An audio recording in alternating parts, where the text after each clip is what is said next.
الحمد لله نحمده ونصلي على رسوله الكريم وما بعد فقد قال الله تعالى في محكم التنزيل فأعوذ بالله من الشيطان الرجيم بسم الله الرحمن الرحيم ربنا وبعث فيهم رسولا منهم يتلو عليهم آياتك ويعلمهم الكتاب والحكمة ويزكيهم إنك أنت العزيز الحكيم صدق الله العظيم. கண்ணியமிக்க அல்லாஹ்வின் நல்லடியார்களே, மருந்து பாட்டில் எடுத்து பார்த்தோம்னு சொன்னா அந்த மருந்து பாட்டில்கள்ல ஒரு வார்த்தை எழுதியிருப்பாங்க, ஷேக் வெல் பிஃபோர் யூஸ். உபயோகிப்பதற்கு முன்பாக நல்லா குலுக்கி விட்டுக்கணும். அப்படின்னாதான் இந்த மருந்து முழுமையான பிரயோஜனத்தை தரும். அப்படின்னா மருந்து குடிச்சுட்டே இருப்பாரு, மருந்தினுடைய தண்ணி மட்டும்தான் மேல நிற்கும், கீழே மருந்து இருக்கும். பலன் ஏற்படுவது ரொம்ப தாமதமாக ஆகும். உலகத்துல எல்லா இடத்திலும் எல்லா விஷயத்திலும் பரீட்சைக்கு பிறகுதான் பரிசு.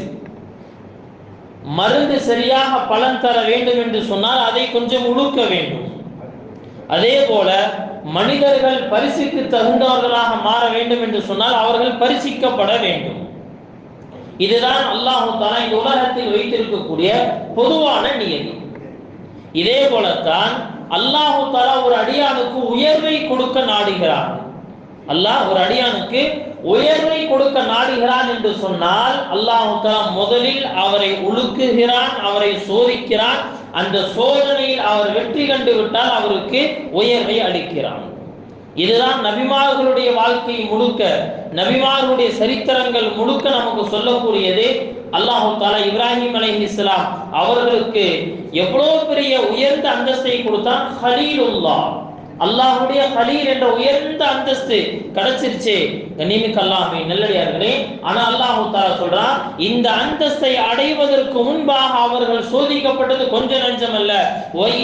வைதுபுத்தலா இப்ராஹீம ரப்புஹு பிகலிமாத்தின்.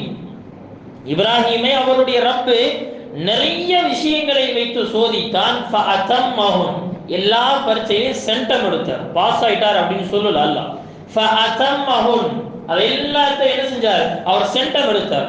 முழுமையாக என்ன செஞ்சார்னா அந்த சோதனையில் அந்த பரீட்சையில் அவர் வெற்றி கொண்டார். கண்ணியமிக்க அல்லாஹ்வின் நல்லடியார்களே, அதற்கடுத்து அல்லாஹ் தஆலா கொடுத்த மிகப்பெரிய நிஅமத் என்ன? அவர் சொன்னா, இன்னி ஜாஇலுக லின்னாசி இமாமா. இப்ராஹிமே, உம்மை மக்கள் அனைவருக்கும் இமாமாக நான் ஆக்கப் போகிறேன். மஸ்ஜிதுடைய இமாம் கிடையாது நாம நினைக்கிறோம். ஆனா அந்த இமாம் அந்த பவர் இருக்கு, ஆனால் அதை யாரும் உணர்வது கிடையாது. சொன்னாங்க, மக்கள் அனைவருக்கும் நீங்க தான் எங்கள் ரோல் மாடல், உங்களுடைய வாழ்க்கை தான் முன்மாதிரி, உங்களுடைய வார்த்தைகள் அவர்கள் கட்டுப்பட்டு நடக்கணும். அவ்வளவு பெரிய உயர்ந்த தலைமைத்துவத்தை உங்களுக்கு நான் தரப்போறேன். இந்த தலைமைத்துவத்தை அல்லாஹ் கொடுப்பதற்கு முன்பாக பல்வேறு சோதனைகளில் போட்டான். இப்ப இப்ராஹிம் அலைஹிஸ்ஸலாம் அடுத்த ஒரு கேள்வியை கேட்கிறாங்க. பால வமின் துர்ரியத்தி, சரி நான் தலைவன் ஆயிட்டேன், என்னுடைய குழந்தைகளும் தலைவன் ஆயிடுவாங்களா? அல்லாஹ் தஆலா சொல்லிட்டா அப்படி கிடையாது. லா யனாலு அஹ்தில் ஸாலிமீன். அல்லாஹ் ரொம்ப ஷார்ட்டா ஒரு வார்த்தையை சொல்லிட்டா, அவர்கள் அநியாயக்காரர்களாக இருக்கும் பட்சத்தில் அவர்களுக்கு இந்த பதவி கிடைக்காது. நிமிக்க அல்லாஹ்வின் நல்லடியார்களே, அல்லாஹ்விடத்தில் உயர்ந்த பதவி அடையணும் அப்படிங்கிறதுக்காக ஒரு மனிதன் தனக்குள்ள நிறைய சோதனைகளை சகிக்க வேண்டியது இருக்கும். சோதனைகளை சகிக்காமல் என்ன செய்ய முடியாது, இவர்கள் உயர்ந்த தரத்திற்கு வர முடியாது. அதே போல அல்லாஹ் தஆலா முன்னால் வாழ்ந்த சமூகத்தை பற்றி குர்ஆன்ல சொல்லும்போது இப்படி சொல்லுவான், மஸ்ஸத்ஹுமுல் பஅஸா வத்தர்ரா வஸுல்ஸிலு. அவர்களுக்கு சோதனைகள் தரப்பட்டது, அவர்களுக்கு சிரமங்கள் தரப்பட்டது, அவர்களுக்கு நிலநடுக்கங்கள் வந்தது, அவர்களுடைய எதிரிகள் அவர்கள் மீது மிகைத்த மாதிரி தெரிஞ்சது. இப்படி எல்லாம் நடந்துச்சு. எந்த அளவுக்கு அப்படின்னு சொன்னா ஒரு கட்டத்துல ஹத்தா யகூல ரசூலு வல்லதீன ஆமனு மஅஹு மதா ரசூலுல்லாஹ், அந்த மக்களோடு இருந்த ரசூலும் அந்த மக்களும் முஃமின்களும் எல்லாரும் சேர்ந்து அந்த சோதனையான நேரத்தில் அல்லாஹ் அல்லாஹ்ட்ட கேட்டாங்களா, மதா நஸ்ருல்லாஹ், அல்லாஹ்வுடைய உதவி எப்பதான் வரும், அல்லாஹ்வுடைய உதவி எப்போ வரும்? அல்லாஹ் அடுத்து உடனே பதில் சொன்னா, அலா இன்ன நஸ்ரல்லாஹி கரீப், என்னுடைய உதவி ரொம்ப சமீபத்துல பக்கத்துல தான் இருக்கு. உங்களை சோதிக்காமல் உங்களை அந்த அந்தஸ்துக்கு தர முடியும், உங்களுக்கு அந்த உயர்வை தர முடியாது. அதனால தான் நம்ம என்ன சொல்றோம், பொதுவாகவே தகுதி இல்லாத நபர்கள் ஒரு இடத்துக்கு வந்துட்டாங்க அப்படின்னு சொன்னா அந்த இடத்தினுடைய மாண்பு கண்ணியம் எல்லாமே அழிஞ்சு போயிடும். கியாமத்துக்கு சமீபத்துல நபி அவங்க சொன்னாங்க, எப்படிப்பட்ட நபர்கள் தலைமைத்துவத்துக்கு வருவாங்க அப்படின்னு சொன்னா தகுதி இல்லாத நபர்கள் வருவாங்க, தகுதி இல்லாத நபர்கள் வருவாங்க. வெளியிலான பேச்சுக்கு என்ன செஞ்சுக்கலாம், இப்படி பேசிக்கலாம், என்னது டீ கடையில் இருக்கிறவர் வந்து இன்னைக்கு வந்து நாட்டை ஆள்தான் பேசிக்கலாமே தவிர, ஆனால் அந்த தரம் அந்த தகுதி இருக்கா இல்லையா?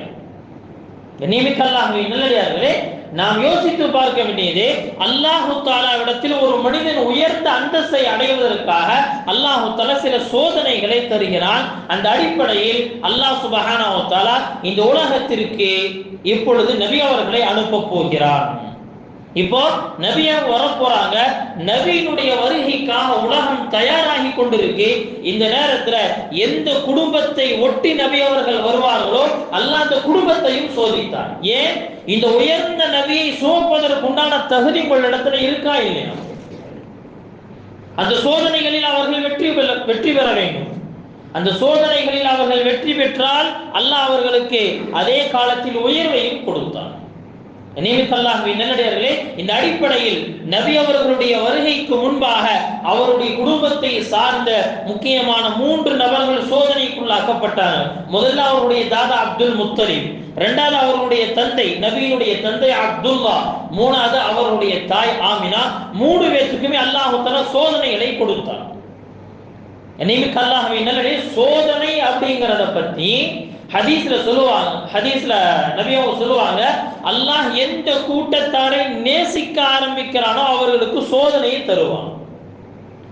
ஆனா நம்மளுடைய மைண்ட்ல செட்டா இருக்கிறது என்ன அப்படின்னு சொன்னா, அல்லாஹ் எப்ப தன்னுடைய நேசத்தை அதிகமா கொடுத்திருப்பான் அப்படின்னு சொன்னா, நமக்கு காசு பணங்கள் அதே போல சொத்து செல்வங்கள் எல்லாம் நிறைய இருக்கும்போது நாம நினைச்சுக்கிறோம் நாம் அல்லாஹ்வுக்கு ரொம்ப பிடித்தமான மக்கள் என்பதாக நினைக்கிறோம். ஏதாவது கொஞ்சம் சிரமம் வந்துருச்சு அப்படின்னா நம்ம எல்லாத்துடைய மனசுலையும் அல்லாஹ் எனக்கு ஏன் இப்படி பண்றான்னு தெரியலையே, அல்லாஹ்வுக்கு என்ன கோபம் தெரியலையே, என்னை மட்டும் ஏன் இந்த வாட்டுறான்னு தெரியலையே அப்படின்னு சொல்லி என்ன செய்யறோம், நிறைய வார்த்தைகளை பேசிக்கிறோம். கண்ணியமிக்கல்லாஹ்வின் நல்லடியார்களே, ஆனால் அல்லாஹ்வுடைய சுன்னத் என்ன, இந்த உலகத்தில் சோதனைக்குள்ளாக்கப்படுபவர் ஒன்று உலகத்திலோ அல்லது மறுமையிலோ உயர்ந்த அந்தஸ்தை அடைய போகிறார். எனவே சோதனைகள் வரும் பொழுது, வறுமையான நிலை வரும் பொழுது நம்முடைய முன்னோர்கள் சொல்லிக் கொள்வாங்களா, என்ன விஷயம் தெரியலையே, நல்லோர்களுக்கு கிடைக்கிறதெல்லாம் எனக்கு கிடைச்சிக்கிட்டு இருக்கேன்னு சொல்லுவாங்க. வறுமை வந்தா நம்முடைய இறைநேசர்கள் இப்படி சொல்லுவாங்கன்னா, என்ன நல்ல விஷயம் தெரியலையே, நல்லவங்களுக்கு கிடைக்கிறதெல்லாம் எனக்கு கிடைச்சிட்டு இருக்கு. ஆனா நம்ம அப்படியே நேர் மாற்றமா பேசுவோம். பணம் காசு நிறைய கிடைக்க ஆரம்பிச்சிருச்சு, அல்லாஹ் என் மேல ரொம்ப பிரிய வச்சிருக்கான் இருக்கு, என்ன செஞ்சுட்டு இருக்கான், அவனுக்கு கொடுத்த மாதிரி எனக்கும் நிறைய கொடுக்குறான், பார்வனுக்கு கிடைச்ச மாதிரி எனக்கும் கிடைச்சிட்டு இருக்கு நம்ம நினைச்சிட்டு இருக்கோம்.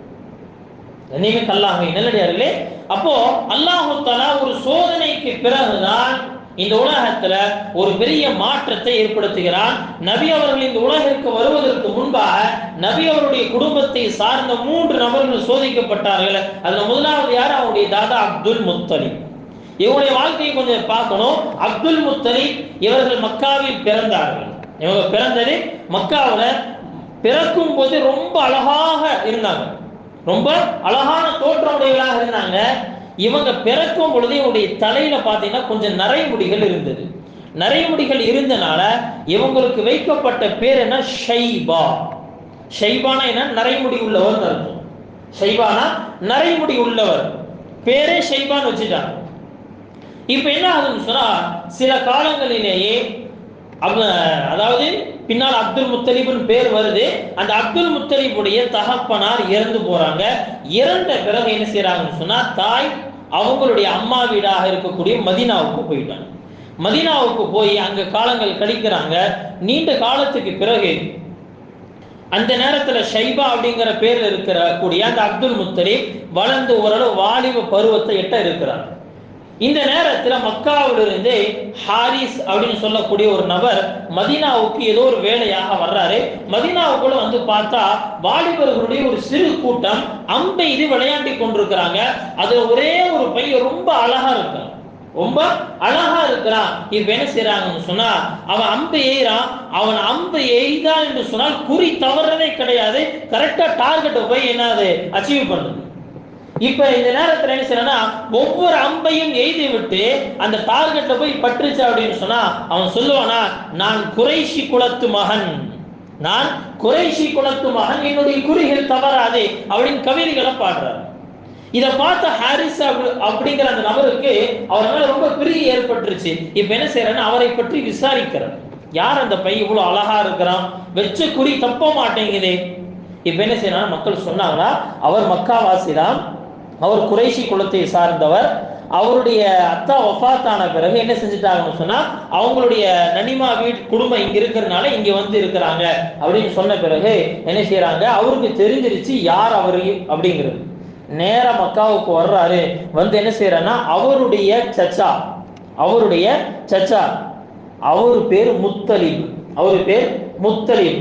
நேரா அவர்கிட்ட வர்றாரு. வந்து சொன்னாரா, நீ இவ்வளோ பெரிய தனவந்தனாக இருக்கிற, நீங்க இவ்வளவு பெரிய தனவந்தராக இருக்கிறீங்க, நிறைய மெஹ்மான்கள் விருந்தாளிகள் வந்துட்டா உங்களை மாதிரி விருந்தளிப்பறதுல யாருமே இல்லை அப்படிங்கிற அளவுக்கு ரொம்ப மெச்சிக்கொள்ளும் அளவுக்கு நீங்க உயர்ந்து இருக்கிறீங்க. ஆனா அந்த இடத்துல பார்த்தா உங்களுடைய தம்பி பையன், உன்னுடைய சகோதரன் மகன் எவ்வளவு சிரமத்தில் இருக்கிறாரு தெரியுமா? மதீனாவுல ஒரு மிகப்பெரிய ஒரு சிரமமான சூழல்ல வாழ்ந்துட்டு இருக்கிறாங்க. உன்னுடைய இவ்வளவு பெரிய சொத்து செல்வம் இது எல்லாம் இருந்து என்ன பலன்? அங்க உன்னுடைய கூட பிறந்த சகோதரனுடைய மகன் சிரமத்தில் இருக்கிறான் அப்படின்னு சொல்லி என்ன செய்யறான்னா, அவரை புகழ்ந்த வண்ணமா அவன் புகழ்ந்துட்டு கொஞ்சம் என்ன செய்யறான்னா உசுப்பேத்தி விட்டு, இப்படி எல்லாம் இருந்தா உன்னை நான் எப்படி தலைவனாக ஏத்துக்கிறது அப்படின்னு சொல்லி என்ன செய்யறாரு, பேசிட்டு போயிட்டாரு.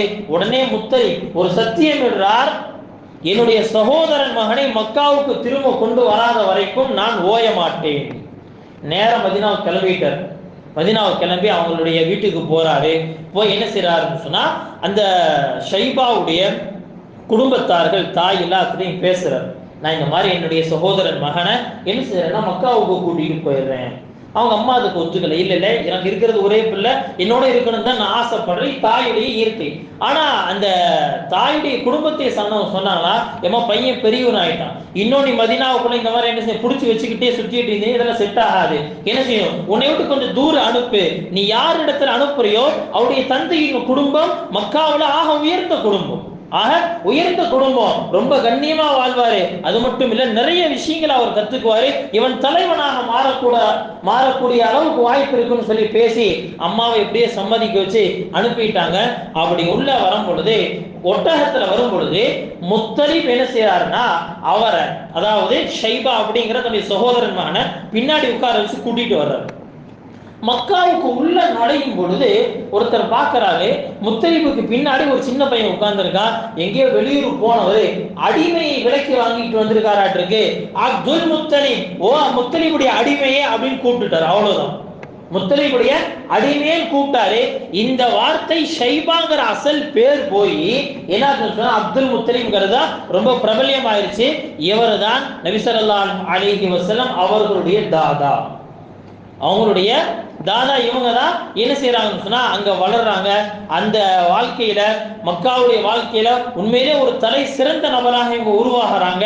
இப்ப அல்லாஹு தஆலா பல்வேறு சோதனைகளுக்கு பிறகு இவருக்கு அல்லாஹு தஆலா என்ன செய்யறான்னு சொன்னா ஒரு விஷயத்தை ஏற்படுத்தி கொடுக்குறான். அது என்ன அப்படின்னு சொன்னா, இவருடைய கனவில் ஒரு விஷயம் காட்டப்படுது.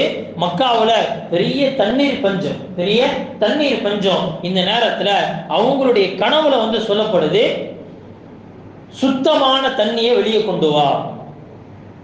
ஒரு நாள் கனவு, அவ்வளவுதான். மறுநாள் இரண்டாவது நாள் பரிசுத்தமான தண்ணீரை வெளியே கொண்டு வா, இரண்டாவது நாள் கனவு. மூணாவது நாள் கனவுல இதே வார்த்தை. டப்புன்னு கனவுல கேட்டாரு, எப்படி எங்கிருந்து எடுக்கிறது தண்ணியை கொண்டு வா அப்படின்னா, நான் எங்கிருந்து எடுக்கிறது? அவங்களுக்கு சொல்லப்பட்ட கனவுல, நாளைக்கு காலையில நீ காபால ஒரு இடத்துல உட்கார்ந்து இருப்ப, எந்த இடத்துல காகம் கொத்துதோ அந்த இடத்துல என்ன செய்ய நீ குடி தோண்டு அப்படின்னு. இப்ப என்ன செய்யறாங்கன்னு சொன்னா, மறுநாள் காலையில காபால உட்கார்ந்து இருக்கிறாங்க. அதே மாதிரி ஒரு காகம் ஒரு இடத்துல வந்து கொத்துது. நீங்க அல்லாஹ்வின் நல்லடியார்களே, உடனே தன்னுடைய மகன் ஒருத்தரை கூப்பிட்டாரு. அந்த நேரத்துல ஒரே ஒரு மகனை கூப்பிட்டு சொன்னார், மகனை இந்த இடத்துல குடியை தோண்டும், இந்த இடத்துல ஜம்சம் நீர் இங்கதான் இருக்கு. மக்கள் எல்லாம் எனக்கு பரிகசிக்கிறாங்க, என்னப்பா தேவையில்லாத வேலை, இதை போய் நீ தோண்டிக்கிட்டு இருக்கிய அப்படின்னு. ஆனா அவருடைய சிந்தனையில ரொம்ப தெளிவா பட்டிருக்கு, இதுல உண்மையிலே இந்த இடத்துல ஜம்சம் நீர் இருக்கு. அதே மாதிரி தோன்றாங்க, ஒரு பெரிய பாறை கடைசியாக உடைக்கப்பட்டா அங்கிருந்து அப்படியே ஜம்சம் நீர் வருது. ஜம்சம் நீர் வந்த உடனே மக்காவில் அந்த நேரத்துல நீருக்கு எவ்வளவு பஞ்சம் சொன்னா, குடிப்பதற்கு தண்ணீர் இல்ல, எதற்குமே தண்ணி இல்ல, தண்ணி வேணா ரொம்ப தூரம் போகும். இப்படிப்பட்ட ஒரு இக்கட்டான சூழல்ல இங்க தண்ணீர் கிடைச்சிருச்சு. உடனே மக்கள் எல்லாருமே என்ன செய்யறாங்கன்னு சொன்னா, காபாவுடைய முத்தவல்லியுடைய பொறுப்பை அவங்களுக்கு கொடுத்துட்டாங்க. காபாவை நிர்வகிக்கக்கூடிய அந்த பொறுப்பை அவங்க இடத்துல கொடுத்துட்டாங்க. அப்துல் முத்தலிப் தலைமைத்துவத்தோடு வாழ்ந்தார், காபாவினுடைய நிர்வாகியாக மாறார். இப்படியே காலங்கள் கழியுது. இந்த நேரத்தில் என்ன ஆகும்னு சொன்னா, ஒரு சத்தியம் செய்யறாரு, அல்லாஹ் எனக்கு 10 ஆண் பிள்ளைகளை கொடுத்தால் அதில் ஒரு குழந்தையை அல்லாஹ்வுக்காக அறுப்பேன், பலியிடுவேன் அப்படின்னு சொல்லி நீயத்து செய்யறாரு. கண்ணியமிக்க அல்லாஹ்வின் நல்லடியார்களே, இப்ப அப்துல் முத்தலிபுடைய சோதனை காலம் முடிஞ்சு அடுத்து அவருடைய மகனுடைய சோதனை காலம் ஆரம்பமாயிருச்சு. இப்போ நபியுடைய வருகைக்கு முன்பாக சோதிக்கப்பட்ட இரண்டாவது நபர் நபியினுடைய தந்தை அப்துல்லா. 10 மகன்கள்ல யார அறுக்கிறது, 10 மகன்கள்ல யார் அறுக்கிறது? இப்ப என்ன செய்யறாங்க, சீட்டு குடிக்கு போட்டு பாக்குறாங்க. குடிக்கு போட்டு பார்த்தா அப்துல்லா அப்படிங்கிற பேர் வந்து நபியினுடைய தந்தை, அவங்களுடைய பேர் வந்திருக்கு. என்ன செய்யற, நேர கையை பிடிச்சி கிளம்பிட்டாரு. பாருங்க, தந்தை தன்னை அறுக்க போறார் அப்படின்னு தெரிஞ்சும் கூட என்ன செய்யறாங்க, தந்தையுடைய இந்த நேர்ச்சியை பூர்த்தி செய்வதற்காக தன்னை அர்ப்பணிக்கிறாங்க. இதே வம்சத்துல இருக்கிறவங்க யாருங்க, இஸ்மாயில் அலைஹிஸ்ஸலாம். இஸ்மாயில் அலைஹிஸ்ஸலாமுடைய அதே ரத்தம் தானே இதுவும். நேரம் கிளம்பிட்டாங்க. மக்காவினுடைய இன்னொரு தலைவர் இடையில வந்து குறுக்கிட்டாரு, எங்கப்பா போயிட்டு இருக்கிற? அப்துல்லா அறுக்கணும் நியத்து வச்சிருந்தேன், அதனால என்ன செய்ய, நேர்ச்சியை பூர்த்தி செய்யறதா கிளம்பிட்டேன். இல்ல நான் விட மாட்டேன் சொன்னா, நான் மக்காவுடைய தலைவன், நான் நேர்ச்சி செஞ்சு இதை பூர்த்தி செய்யாட்டி அது மக்களுக்கு மத்தியில் ஒரு மிகப்பெரிய ஒரு அவப்பெயராக மாறிடும் சொன்னாரு. நானும் மக்காவுடைய தலைவன் தான், அப்துல்லாவை அறுக்க விட மாட்டேன். இப்ப என்ன செய்யறது, அந்த காலத்துடைய வழக்கப்படி அப்படின்னா சீட்டு குலுக்கி போடக்கூடிய ஒரு வழக்கம் இருந்துச்சு. யாரை தப்பிக்க வைக்கணுமோ என்ன செய்வானா, அவருக்கு பகரமாக சில ஒட்டகங்களை குர்பானி கொடுக்கலாம் அப்படிங்கிற ஒரு நடைமுறை இருந்துச்சு. மக்காவே எல்லாம் ஒண்ணு சேர்ந்துட்டாங்க, எல்லாம் சேர்ந்து நிக்கிறாங்க. இப்ப சீட்டு குலுக்கி போடுறாங்க. 10 ஒட்டகங்கள் அப்துல்லா. குலுக்கி போட்டு பாக்குறாங்க, அப்துல்லாவுடைய பேர் வருது. என்ன செய்யறது, 20 ஒட்டகங்கள், 20 ஒட்டகம் அப்துல்லா. குலுக்கி போட்டு பாக்குறாங்க, இப்போ அப்துல்லாவுடைய பேர். இப்ப அப்துல் முத்தலிப் சொல்றாரு, இன்னொரு 10 ஒட்டகத்தை சேர்த்துங்க, 30 ஒட்டகம். குலுக்கி போடுறாங்க, அப்துல்லாவுடைய பேர் வருது. மறுபடியும் என்ன செய்யறாங்கன்னு சொன்னா, இன்னொரு 10 ஒட்டகம். இப்படியே 10 10 90 வரைக்கும் சேர்த்திட்டாங்க. 90 வரைக்கும் சேர்த்திட்டாங்க. 90க்கு அப்புறம் 90 ஒட்டகம் அப்துல்லா, ரெண்டையும் குலுக்கி போட்டு அப்துல்லாவுடைய பேர் வருது. மக்கள் எல்லாத்துக்கும் ஒரே பதட்டம், என்ன ஆகும் போதுன்னு தெரியலையே. இப்ப என்ன, 100 ஒட்டகத்தை வச்சுட்டு இப்ப குலுக்கி போடுறாங்க. 100 ஒட்டகம் அப்துல்லா. குலுக்கி போட்டு எடுத்தால் 100 ஒட்டகம் வந்து மக்கள் எல்லாத்துக்கும் பெரிய சந்தோஷம். அதான் சொல்லுவாங்க, ஒரு தடவை ஒரு கிராமவாசி என்ன செய்யறாருன்னு சொன்னா, நபி அவர்களை பார்த்து இப்படி சொன்னாரா,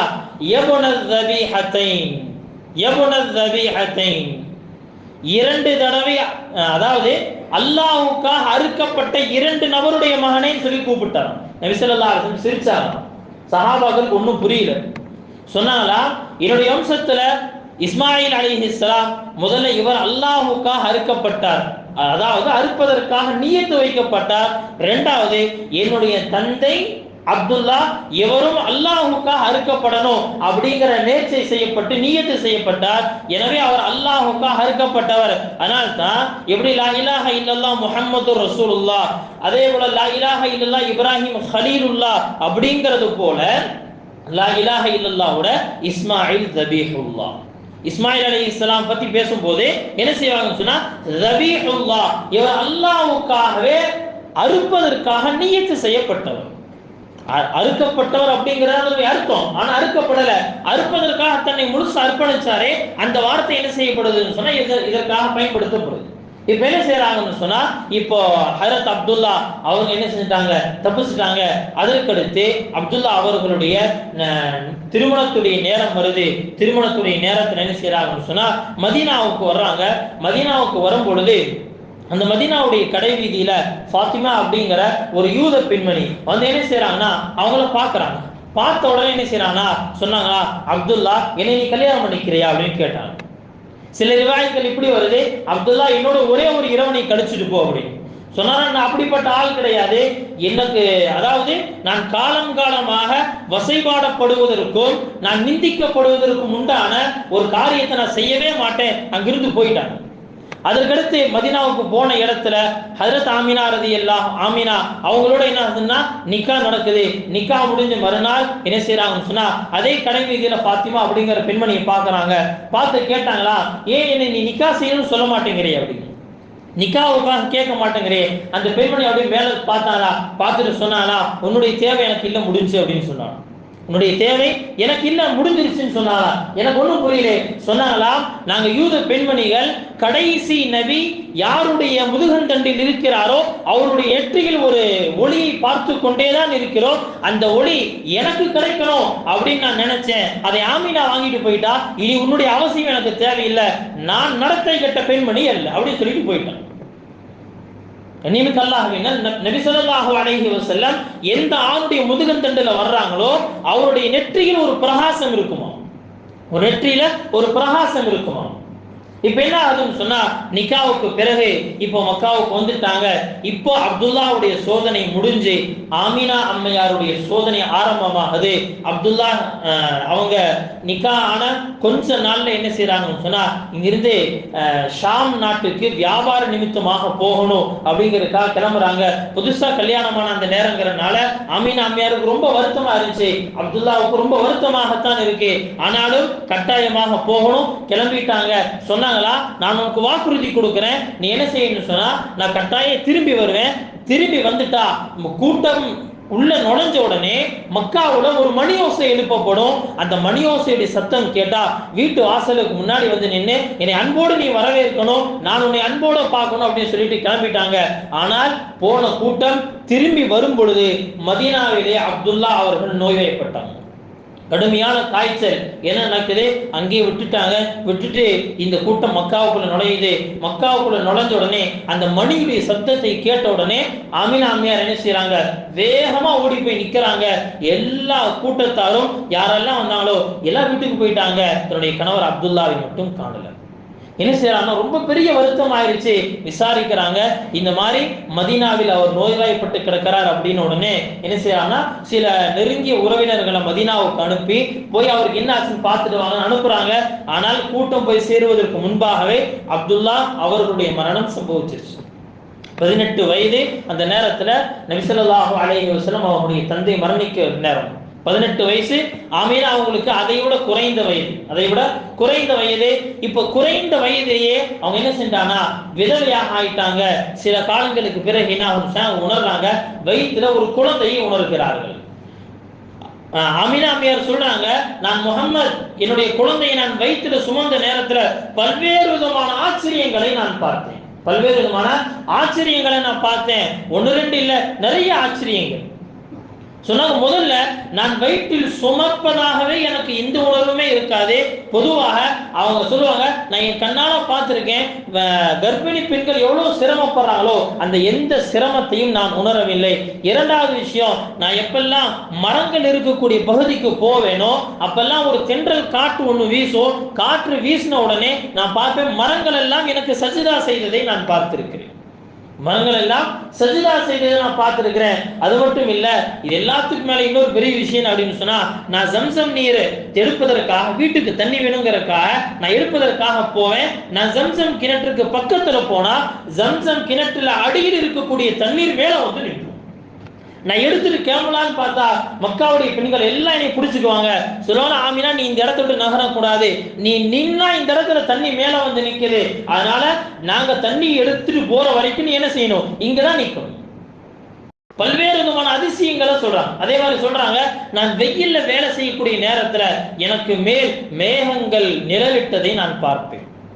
கண்ணியமிக்க அல்லாஹ்வின் நல்லடியார்களே, இந்த நேரத்துல என்ன ஆகுதுன்னு சொன்னா, நபி அவர்கள் பிறக்கக்கூடிய அந்த கடைசி நேரம், அந்த கடைசி காலகட்டத்துல என்ன ஆகுதுன்னு சொன்னா, வானத்துல ஒரு சிவப்பு நட்சத்திரம் ஒன்று தோன்றுது.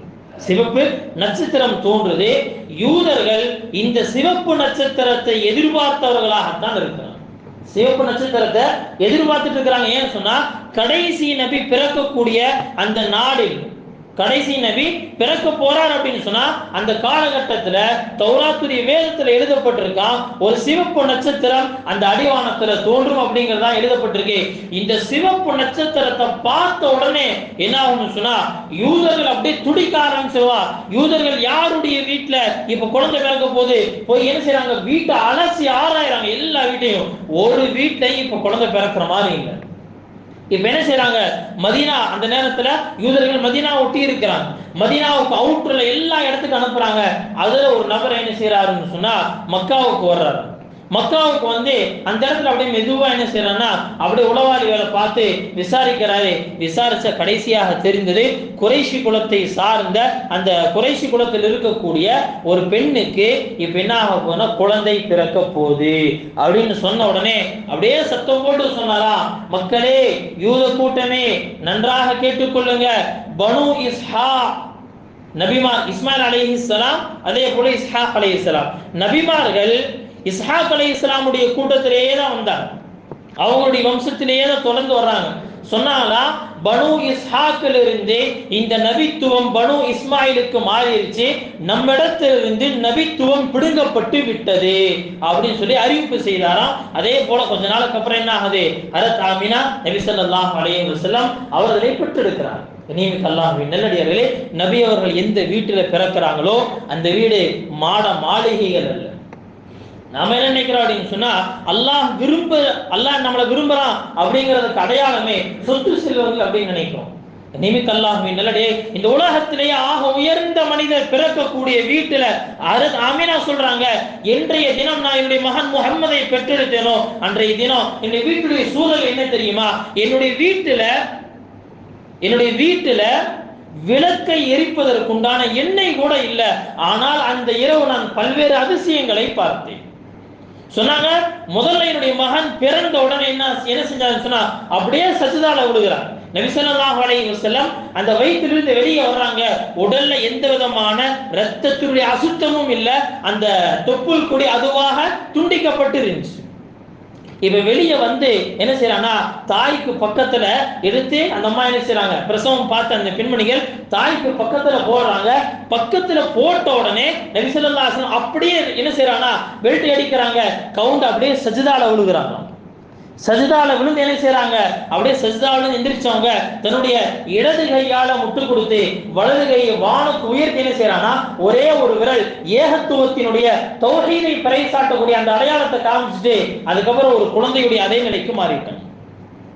அதுக்கடுத்து சொல்றாங்க, அந்த இரவு நான் பார்த்தேன், வானத்துல நட்சத்திரங்கள் அப்படியே நெருங்கி வருவதாக எனக்கு தெரிந்தது. வானத்தினுடைய நட்சத்திரங்கள் நெருங்கி வருவதாக தெரிஞ்சு. அது மட்டும் இல்ல, வரலாற்றில் நிறைய செய்திகள் குறிப்பிடுறாங்க. நிறைய நிகழ்வுகளை எல்லாம் இந்த உலகத்தில் நிகழ்த்தினார். 1000 வருஷம் எரிஞ்சு கொண்டிருந்த அந்த பாரசீக அந்த நெருப்பு வணங்கிகளுடைய அந்த நெருப்பு அணைந்ததாக சொல்லப்படுது. கிஸ்ராவுடைய மன்னன் ஒரு கனவு பார்க்கிறான். அது என்ன அப்படின்னு சொன்னா, அரபு நாட்டுடைய ஒரு ஒட்டகம், அந்த ஒட்டகத்துக்கு முன்னாடி நிறைய குதிரைகள் இருக்கு. எல்லா குதிரைகளையும் அடிச்சு துரத்தி என்ன செய்யுதுன்னு சொன்னா, ஒரு பெரிய கடல், ஒரு பெரிய கடலை போன்ற ஒரு பெரிய நதி அதுக்கு உள்ள தள்ளி விட்டு அடுத்த பக்கம் கரையேற்றி விட்டுருச்சு. யார் இந்த பக்கம் வரக்கூடாது அப்படிங்கிறதை போன்ற செய்கையை எனக்கு கனவுல பார்க்கிறாரு. கனவினுடைய விளக்கம் சொல்லக்கூடிய அந்த நபரிடத்துல கேட்டாரா, இந்த கனவுக்கு என்ன விளக்கம் சொன்னாலா, அரபு நாட்டில் ஒரு மனிதர் தோன்ற போகிறார். அந்த மனிதரின் காரணமாக அரபு அல்லாத எல்லா மக்களும் அந்த அரபு நாட்டை விட்டு வெளியேற்றப்படுவார்கள். நடந்துச்சு. ஹஜ்ரத் உமர் ரலியல்லாஹு அன்ஹுடைய காலத்துல யூதர்கள் என்ன செய்யப்பட்டாங்க, அந்த அரபு தீபகற்பத்திலிருந்தே வெளியேற்றப்பட்டார்கள். இப்ப அதற்கடுத்து என்னுடைய கோட்டையினுடைய 14 தூண்கள் கீழே விழுந்ததாக பார்த்தனே. அதுக்கு விளக்கம் சொன்னாங்களா, உங்களுடைய 14 தலைமுறையினர் மட்டும்தான் அரசர்களாக இருப்பாங்க, அதற்கடுத்து இந்த அரசாட்சி பிடுங்கப்படும். அவனுக்கு ரொம்ப பெரிய சந்தோஷம். பரவாயில்லையே 14 தலைமுறை அப்படின்னு சொன்னா அவர் கணக்கு போடுறாரு, எனக்கு ஒரு 60-70 வயசு, அவனுடைய மகனுக்கு ஒரு பெரிய கால்குலேட் போட்டு வச்சிருக்கிறார். கண்ணியமிக்க அல்லாஹ்வே நல்லடியார்களே, ஆனால் நடந்தது என்ன? உஸ்மானிய கனி ரலியல்லாஹு அன்ஹு அவருடைய ஹிலாஃபத் வரும் பொழுது அந்த கிஸ்ரா நகரம் முஸ்லிம்களுடைய கட்டுப்பாட்டுக்குள் வந்து விட்டது. கண்ணியமிக்க அல்லாஹ்வே நல்லடியார்களே, இப்படி உலகத்துல பல்வேறு விதமான அதிசயங்களையும் ஆச்சரியங்களையும் அல்லாஹ் தஆலா நபியினுடைய பிறப்பை ஒட்டி ஏற்படுத்தணும். அதுல பல்வேறு விதமான பாடங்களை அல்லாஹ் நமக்கு கொடுத்திருக்கிறான். நபி அவர்கள் பிறந்தவுடன் சஜிதாவில் விழுந்து இந்த உம்மத்திற்கு சொன்னாங்க, என்னுடைய உம்மத்தை நான் தொழுகையை கொண்டு வந்திருக்கிறேன், நான் இந்த உலகத்துக்கு தொழுகையை கொண்டு வந்திருக்கிறேன், நீங்கள் தொழுகையின் விஷயத்துல அல்லாஹ் பயந்து கொள்ளுங்கள், தொழுகையை விட்டுறாதீங்க. நட்சத்திரங்கள் நெருங்கி வந்ததை போல தெரிஞ்சதே. அதுக்கு என்ன சொன்னாங்க? நட்சத்திரங்கள் நபிய பிறந்த நேரத்தில் அப்படியே குனிஞ்சு வந்துச்சான், அதே நபிக்கு முன்பாக பணிந்ததே. அதை கொண்டு என்ன பாடம் இந்த உம்மத்துக்கு தரப்படுதுன்னு சொன்னாங்க, மக்கள் எல்லாத்துக்கும் ஒரு பெரிய பாடம். மக்களே, வானத்தின் நட்சத்திரங்கள் நபிக்கு முன்பாக பணிந்து விட்டது, பூமியில் உள்ள நீங்கள் நபியினுடைய வார்த்தை கேட்டு பணிந்து விடுங்கள், நீங்கள் வெற்றி அடைஞ்சிருவீங்க. ஒவ்வொரு காலத்தில் வாழக்கூடிய அந்த அரசர்களுக்கு அந்த நட்சத்திரம் ஒரு பாடத்தை சொன்னதாம். அரசர்களே, நீங்கள் பூமியின் நட்சத்திரங்களாக இருக்கிறீர்கள், ஆனால் வானுலகின் நட்சத்திரம் இவருக்கு பணிஞ்சிருச்சு, நீங்களும் பணிந்து விடுங்கள். அதுக்கடுத்து ஒரு மூன்றாவது ஒரு பாடத்தை உலமாக்களாக கிதாபில் எழுதுறாங்க. இந்த உலகத்துல யார் நபியினுடைய அரவணைப்பில் நபியினுடைய தோழமையில் வந்து விட்டாரோ அவர் எப்படி மாறிடுவார்னு சொன்னா வானத்தில் மின்னக்கூடிய நட்சத்திரத்தை போல மாறிவிடுவார். அதனால தான் நபி ஸல்லல்லாஹு அலைஹி வஸல்லம் ஒரு ஹதீஸை சொல்லுவாங்க, அஸ்ஹாபி கன்னுஜூம், என்னுடைய தோழர்கள் எப்படிப்பட்டவர்கள் தெரியுமா? நட்சத்திரத்தை போன்றவர்கள். என்னுடைய தோழர்கள் நட்சத்திரத்தை போன்றவர்கள். கண்ணியமிக்க அல்லாஹ்வின் நல்லடியார்களே, நபி அவர்களுடைய சஹாபாக்கள் இவ்வளவு உயர்ந்த அந்தஸ்தை அடைவதற்கு காரணம் என்ன? நபியினுடைய வார்த்தைக்கு கட்டுப்பட்டு நடந்ததுதான். கண்ணியமிக்க அல்லாஹ்வின் நல்லடியார்களே, நபி ஸல்லல்லாஹு அலைஹி வஸல்லம் அவர்களுடைய பிறப்பு பல்வேறு விதமான அதிசயங்களை கொண்டது. நபியினுடைய வாழ்வு முழுக்க ஆதாரங்கள் நிறைந்தது. எனவே அதிசயங்களை கண்டு ஆச்சரியப்பட்டு அப்படியே உட்கார்ந்துடக்கூடாது. ஆதாரங்களை கொண்டு நம்முடைய வாழ்க்கையை என்ன செய்யணும்? நாம் நடைமுறைப்படுத்த வேண்டும். அப்படி நடைமுறைப்படுத்தினால் அல்லாஹ் அவர்களை கொண்டு இந்த உலகத்தில் பல்வேறு விதமான ஆச்சரியங்களையும் அதிசயங்களையும் ஏற்படுத்துவான். அல்லாஹ் சுப்ஹானஹு வ தஆலா நபி ஸல்லல்லாஹு அலைஹி வஸல்லம் அவர்களுடைய வாழ்க்கை வழிமுறையை முழுமையாக பின்பற்றி நடக்கக்கூடிய நற்பாக்கியத்தை நம் அனைவருக்கும் தந்தருள்வானாக. வ ஆகிரு தஅவானா அல்ஹம்துலில்லாஹி ரப்பில் ஆலமீன்.